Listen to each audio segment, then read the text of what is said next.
Samsung tuh emang gencar banget ya ngeluarin ponsel akhir-akhir ini. Belum lama beli A50, keluar A50s. Belum lama juga ngeluarin M30s di September, Februari udah ngeluarin M31. Sebenarnya dengan pola seperti ini tuh kebaca bahwa produk apapun yang keluar waktunya tuh berdekatan atau mepet, pasti teknologi atau inovasi yang ada di dalamnya tuh nggak terlalu beda jauh dengan seri sebelumnya. Jadi saya berani bilang di awal bahwa Samsung Galaxy M31 ini tuh nggak wajib buat dibeli.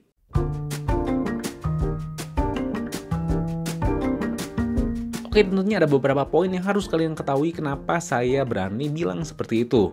Mulai dari performa, fisik, dan fiturnya seperti ini. Yang pertama tuh fisiknya tanpa perubahan. Nggak kayak seri A50s ke A51, walaupun speknya agak sama tapi desainnya diubah.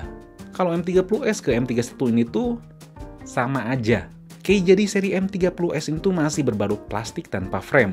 Masih enak digenggam, walau tetap gampang ninggalin sidik jari. Jadi mending saran saya tuh pakai casing aja ya. Berat dan feel-nya tuh benar-benar sama kayak seri sebelumnya. Orang-orang pasti gak akan bisa bedain mana M30s, mana M31. Kecuali pas lihat kamera bagian belakangnya, ada 4 biji. Atau sebenarnya bahkan orang-orang juga gak bisa bedain atau gak tahu mana yang kamera 3, mana yang 4 itu apa. Layarnya tentu tetap enak, warnanya nendang dan responsif. Dan mau gak mau kalian harus terima dagunya yang agak tebal ini tetap hadir. Walaupun masih sama seperti pendahulunya, tapi tetap enak digenggam dan enak buat dioperasiin.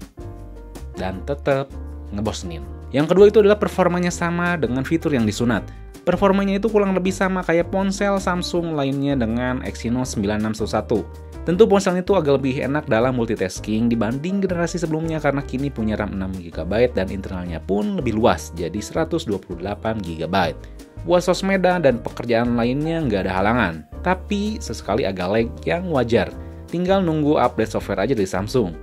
Nah, ponsel ini tuh punya One UI 2.0 dengan Android 10 yang pada dasarnya sama kayak Samsung lain. Screenshot memanjang, game mode, tema-tema dual apps, always on display, face unlock, dan dark mode tetap ada.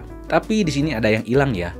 Pertama adalah Bixby. Yang ini saya nggak keberatan karena saya seneng karena Bixby gak akan ganggu Google Assistant, jadi lebih enteng. Kedua, dia gak ada sidebar, jadi kalian gak bisa masukin shortcut aplikasi atau pekerjaan lainnya. Ketiga, ponselnya tuh gak punya secure folder yang dibutuhin kalau kalian pengen ruang kerja khusus yang private banget buat simpen data. Keempat, ini tuh gak hadir screen recorder. Ini sayang banget, padahal Google udah ngasih screen recorder di Android 10 pada dasarnya. Tapi ya Samsung ngilangin karena ya ini keputusan mereka. Lalu M31 ini tuh gak punya fitur buat kunci aplikasi. Dan yang terakhir gak punya fitur clipboard. Yang ini emang sepele tapi saya sering pakai. Dan hasilnya saya gak bisa nge-copy beberapa kalimat yang berbeda di satu tempat. Jadi kalian harus ngopi atau kopas satu persatu. Sebenarnya bisa diakalin pakai keyboard SwiftKey, tapi ngetiknya tetap enak pakai Samsung keyboard. Peminatan fiturnya itu sebenarnya wajar. Kalau misalkan sama banget kayak seri A, apalagi seri A51, pasti mereka ngiri ke M31. Apalagi kalau misalkan M31 ini tuh ada NFC. Tapi untungnya nggak ada. Masalah performa ngegamenya tetap enak. Main PUBG bisa extreme smooth, tapi agak sering frame drop. Frame dropnya tuh sebenarnya wajar dan nggak parah. Menurut saya ini wajar. Tinggal nunggu update software aja karena kan ini ponsel belum lama ya umurnya.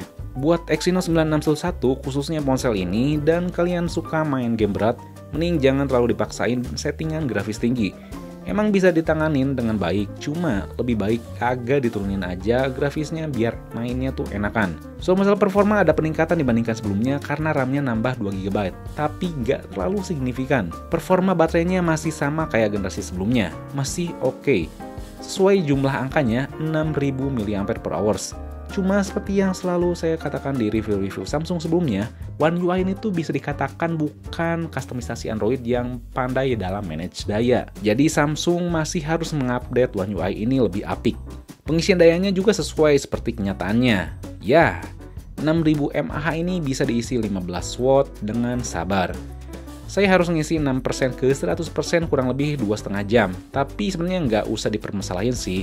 Karena pada dasarnya saya nggak harus ngisi dayanya terlalu sering. Yang ketiga adalah kamera bagus yang nggak konsisten. Yang baru di sektor kamera M31 ini tuh adalah lensa utama 64 megapiksel dan 5 megapiksel makro. Kalau masalah lensa wide 8 megapiksel dan 5 megapiksel depth-nya tuh sama kayak M30s. Nah, lensa utamanya itu sangat bisa bekerja dengan baik di harganya. Tentunya nggak sebagus A71 dan 11-12 lah sama A51. HDR-nya baik, warnanya nggak terlalu lebay apalagi detailnya yang oke. Cuma fokusnya lebih lambat aja dibandingkan A51. Kalau pengen lebih detail, kalian bisa aktifin mode 64 megapiksel. Pengambilan gambarnya pakai mode ini tuh nggak terlalu lama kayak tetangga sebelah yang loadingnya lama. Cuma walau lebih detail, warnanya tuh yang diambil nggak sebagus mode auto ya. Jadi kalian harus milih. Kalau masalah low light ternyata cukup bagus. Gak maksain kayak seri-seri sebelumnya, bisa ngambil gambarnya lebih jelas dengan noise yang lebih sedikit, asal gak goyang aja pas ambilnya. Kalau lensa wide dan depth effect-nya sama kayak M30s, bisa bekerja sesuai harganya, detailnya sesuai dengan resolusi dan sensornya, tapi kalian gak bisa pakai night mode di lensa selain lensa utama. Masalah video kameranya tuh sebenarnya cukup bagus, detail dan warnanya dapat, cuma fokusnya tuh agak lambat kalau pindah objek satu ke objek lain. Terus masalah video, saran saya jangan terlalu andalin super steady karena detailnya tuh kurang dapat. Ya, Samsung ini tuh ngandalin kamera lensa wide-nya untuk dijadikan super steady. Jadi saya belum tergoda untuk hal apapun dengan embel-embel super steady, ultra steady atau hal apapun itu, tapi mengandalkan lensa wide-nya. Tapi kalau misalkan kalian butuh banget hasil kamera atau video yang stabil banget, kalian boleh pakai super steady asalkan cahayanya cukup. Rekamannya tuh bisa 1080p sampai 4K ya, baik kamera belakang atau depannya. Nah, nggak konsistennya tuh ada di sektor kamera depan. Kalau masalah fotografinya emang bagus, detailnya juga lebih bagus dibandingkan seri M30s. Cakep pokoknya. Cuma kalau masalah sektor video, emang bagus juga. Detailnya dan nangkep cahayanya juga oke. Bisa kalian lihatlah hasilnya.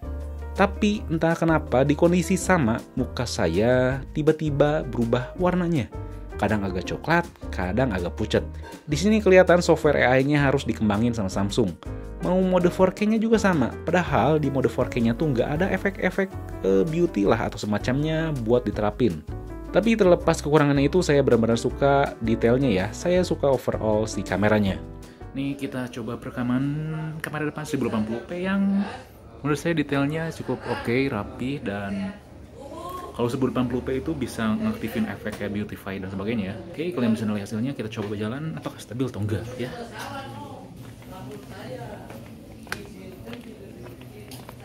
Oke, hasilnya cukup stabil.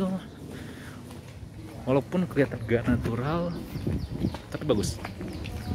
Oke, cukup bagus. Ini perekaman 1080p pakai stabilizernya yang pakai stabilizer biasa ya, bukan super steady yang bukan pakai kamera wide. Jadi ini kamera utama.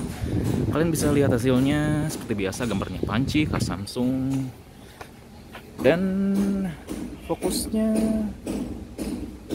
let's see. Oke, agak lama ya fokusnya. Ya udah nggak bisa protes lah.